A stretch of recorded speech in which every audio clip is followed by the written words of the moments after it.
Hai hai, ada yang suka kopi? Kalau aku suka banget lah sama kopi, apalagi kopi luwak. By the way, tahu nggak kenapa namanya kopi luwak ya?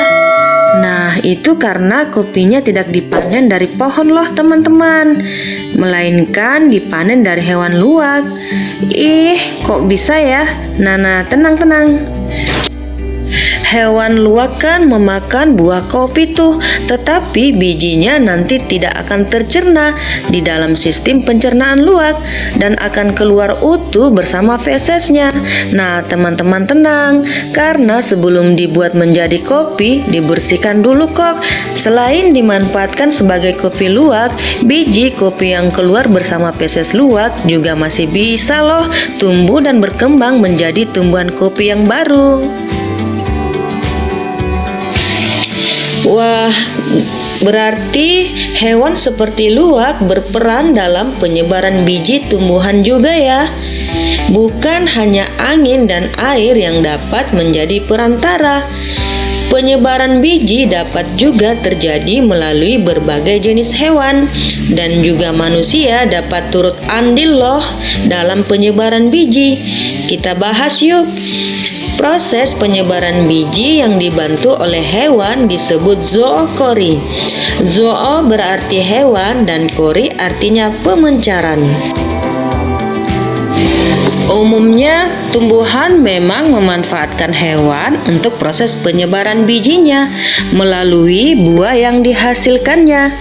Buah tersebut memiliki ciri berwarna menarik dan rasa yang manis, sehingga hewan akan tertarik untuk memakan buahnya, teman-teman.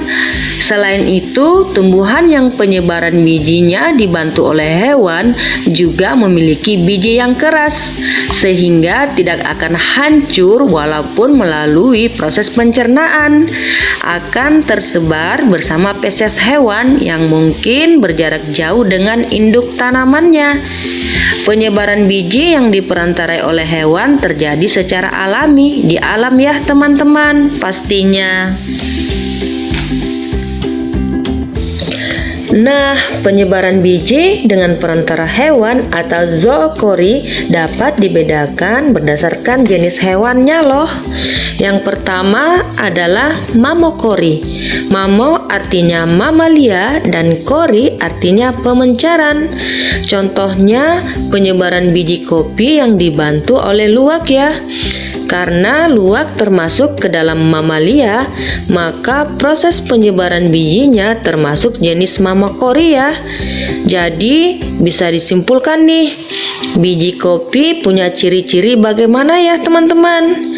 A. Bersayap, B. Berukuran kecil, atau C. Keras. Jawabannya C ya teman-teman. Kopi mempunyai biji yang keras, sehingga biji tidak akan hancur walaupun melalui proses pencernaan luwak. Jenis penyebaran biji berikutnya adalah ornitokori. Ornito berarti burung dan kori artinya pemencaran. Jadi ornitokori adalah penyebaran biji dengan perantara burung. Nah, biji beringin dan benalulah yang sering disebarkan oleh burung. Kemudian ada juga nih entomokori. Entomo artinya serangga dan kori artinya pemencaran. Jadi entomokori adalah proses penyebaran biji yang perantaranya adalah serangga ya. Contohnya pada tembakau dan juga wijen. Jenis penyebaran biji hewan berikutnya adalah kriptokori. Kripto artinya kelelawar dan kori artinya pemencaran. Jadi kriptokori adalah penyebaran biji yang dibantu oleh kelelawar ya teman-teman. Pantesan nih buah pepaya dan buah rambutan di rumah kita cepat ludes kalau berbuah ya. Pasti dimakan sama kelelawar ya. Tapi teman-teman, nantinya kalau kelelawar defekasi alias pup, bijinya ikut keluar deh bersama fesesnya. Oh ya, kita manusia juga bisa membantu penyebaran loh. Penyebaran apa? Pastinya penyebaran biji. Bahkan mungkin sebenarnya sudah sering dilakukan. Proses penyebaran biji dengan bantuan manusia disebut antropokori, yang berasal dari kata antro yang artinya manusia ya, dan kori artinya pemencaran. Proses penyebaran oleh manusia bisa terjadi secara sengaja ataupun tidak sengaja. Penyebaran secara sengaja sering dilakukan oleh petani ketika menanam tumbuhan di suatu lahan pertanian. Sedangkan penyebaran biji dengan cara tidak sengaja misalnya terjadi ketika biji rumput melekat pada pakaian kita. Pernahkah kalian lagi duduk-duduk di lapangan rumput? Tiba-tiba ada yang nempel-nempel di celana. Itu biji rumput ya teman-teman. Oke deh teman-teman, ternyata penyebaran biji bukan hanya diperantarai oleh angin dan air saja ya.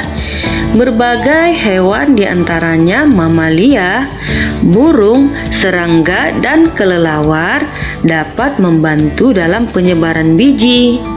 Bahkan manusia juga bisa loh.